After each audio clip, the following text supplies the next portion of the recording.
Peace, what's going down? It's DJ Payne 1 right here with BeatStars.com and the man himself, CashMoneyAP. Always good to see you. Much congratulations are in order for your continued success, especially over the last year. Things have just been crazy for you. Appreciate it. Honestly, you're probably the most well-recognized producer from the online beat licensing world. How did you even first start uploading beats?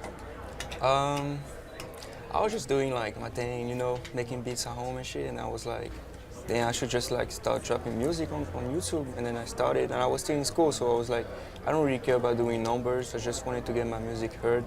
And then one day, you know, the more beats I was uploading, the more like feedbacks I was getting, and I was always like interacting with my followers. So that's how like people start liking me, and then I had my own style too. So it was like a huge like impact on those. I mean, like the fact that I was replying to everybody and be like so like I can't find the word. So the interaction was so crazy that they wasn't used to that. They were just like, people were usually like, oh, they just drop music and then hope I stop, like I close my windows and it's good. But I was like taking my time to reply to everybody, and I think that's why they start liking me and then following me and all that stuff. Yeah, and I remember at South by on the panel, you said that when you first started uploading beats, that was it for you. You had no social life.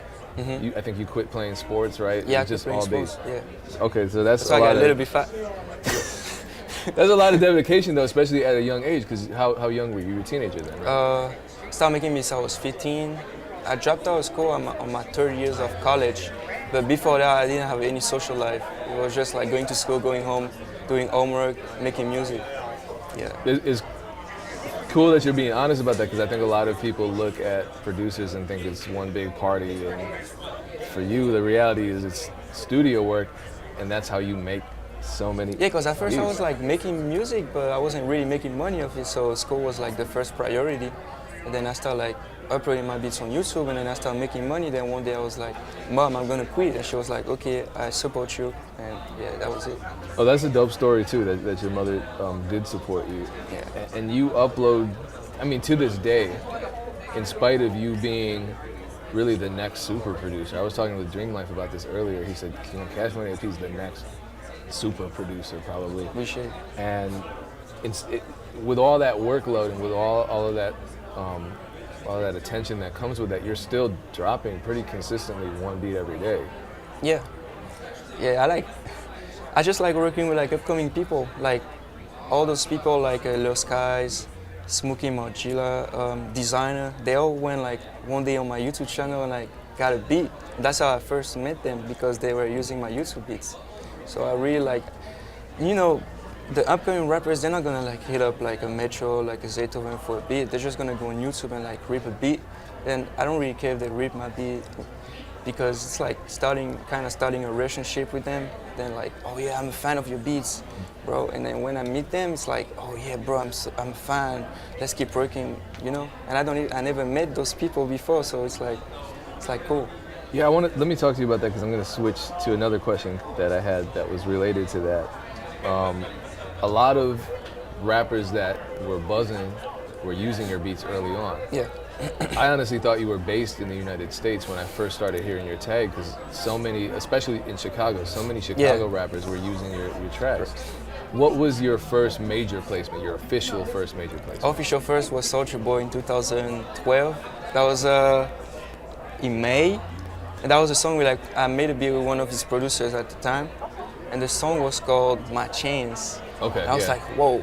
And then 1 month after that, I had a song on Chief Keef Bang 2 mixtape.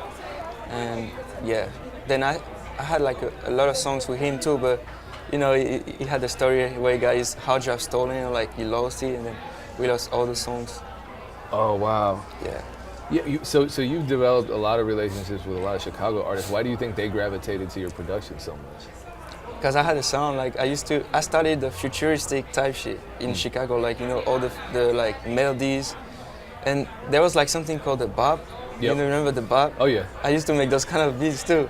Oh, that's crazy. They liked it. I started like from the bottom, like Chicago. I went to like with the smallest artists because it's like a circle. They all know each other. So my name like keep like going up, going up. So at the end of the day, they start eating me up. Lil Durk, Chief Keef, G Herbo, Lil Baby, and yeah, that's how I started. Like go small, go like small, and then we get big.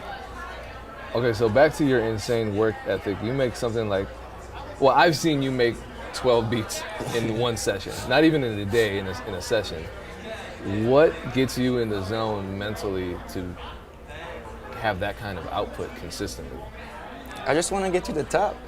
And then, I got so many people asking for beats and I don't want to send them like the same beats over and over. Like having like, I work with YG, so having like YG on the beat, and then I work with like some creep people and having them on the same beats, like I can't do that. So that's how I make a lot of beats. Yeah, like if I don't make like 5 beats, at least 5 beats a day, I don't feel good. You can ask like my girl, I don't feel good. I should be interviewing her, honestly. I'm like, because a lot of producers, I won't get into it. Our personal lives are compromised and impeded by the output that we put so much pressure on ourselves a lot of the time. So that's crazy to hear. Would you, let's say you had to start from zero, let's say you were just starting to make beats and uploading them today. Would your process be the same? I think it would be the same because nobody would try to like do what I'm doing right now, like as far as like dropping free beats. I'm pretty sure nobody would ever done that if I didn't start it first. So I would keep doing the same thing and network with people. Yeah. So every day dropping free beats, that's the strategy? I wouldn't think every day though. Because when I first started, I was dropping like maybe 3 times a week. I just drop it every day because I have like so many subscribers and I want to like keep going up. You know, I don't want them to like get tired of me. So that's why I do it. So to pick up what you were saying earlier about your strategy of giving out free beats, obviously, as you said, that was something that you feel was central to your success. And you told Kato when you did a Music Entrepreneur Club interview that you made 6 figures off of releasing free beats. How did that work?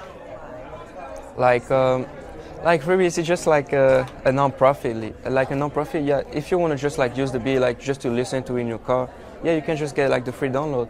But to get the free download, you have to follow me either like on Twitter, on SoundCloud, or just like subscribe to my YouTube channel. So that was like, it's like they win like a freebie and then I win like a follow. So that's why like all my socials are like going up. Because I first started with my SoundCloud, I had like probably like 5,000 before I started with the BeatStars feature.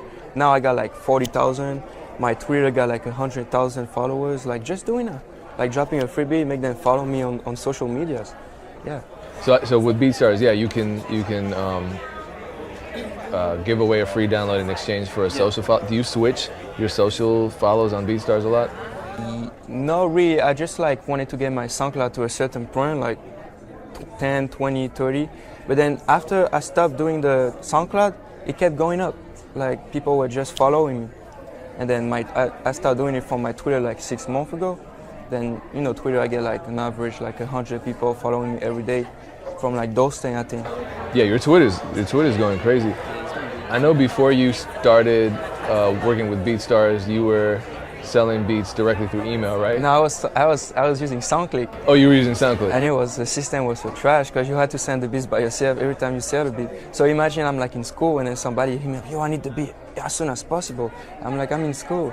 And then where I used to live, the Wi-Fi, the internet wasn't that fast. So every time to send like I would say like a wave lease, it's gonna take me like an hour to send like 16 megabytes. It's like, yeah. So when did you actually join BeatStars? I joined BeatStars in October 2016. Yeah, I remember Abe sent me an email saying that, oh, you should check out my platform, Selling Beats, and then he explained me how it works, because the language was like a barrier, like. Yeah, absolutely. Yeah, so I was like, every time I see something that is like hard to read or like I don't know the words, I'm not gonna like check it out. So he explained me everything through Skype, and then it was like easier for me to get. Yeah, automation. I can't imagine. Yeah, exactly. In school, trying to balance all the inquiries, and because you had a lot of interest even back then. Yeah. So that streamlined the process.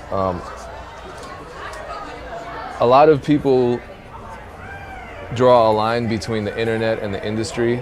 I think you're one of the people that's erasing that line. And you had a great year. Congratulations last year. It was amazing. You've been in Forbes magazine recently. Yeah. And you also in 2017 signed with Steven Victor. Yeah. Can you tell me about that deal? So Steven is my manager now. I signed a management contract with him. And then I signed a publishing deal with Universal on March 2017. He's the one that made me sign with them, by the way. And then since that, we've been working. Yeah, Steven is like a really nice person, very humble. Yeah, always like down to help. With the Universal deal, has that gotten you more opportunities to work with artists directly? Recently, yeah, they put me in studio with people like songwriters, rappers. Like I go in camp. Yeah, dope. Nice.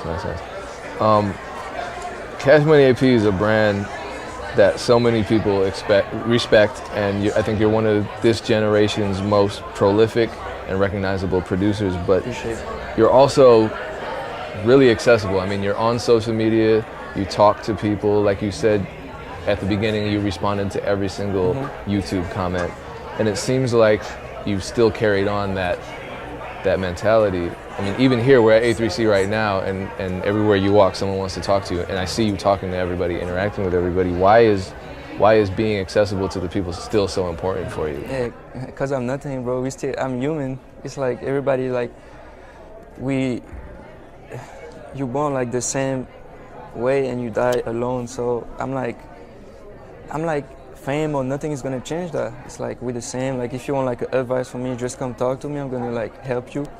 Like yeah, it's like we're the same, and I don't feel like I need to be like different with other people.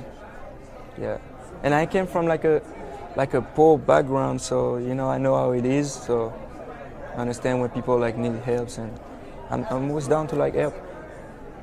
So moving forward, I mean, your style is undeniably yours. You have a musical style that's unique. You have a sonic style with your mixing that's unique. In the future, do you see yourself producing other genres, maybe pop or neo soul or anything like that? Yeah, I don't know. I don't know.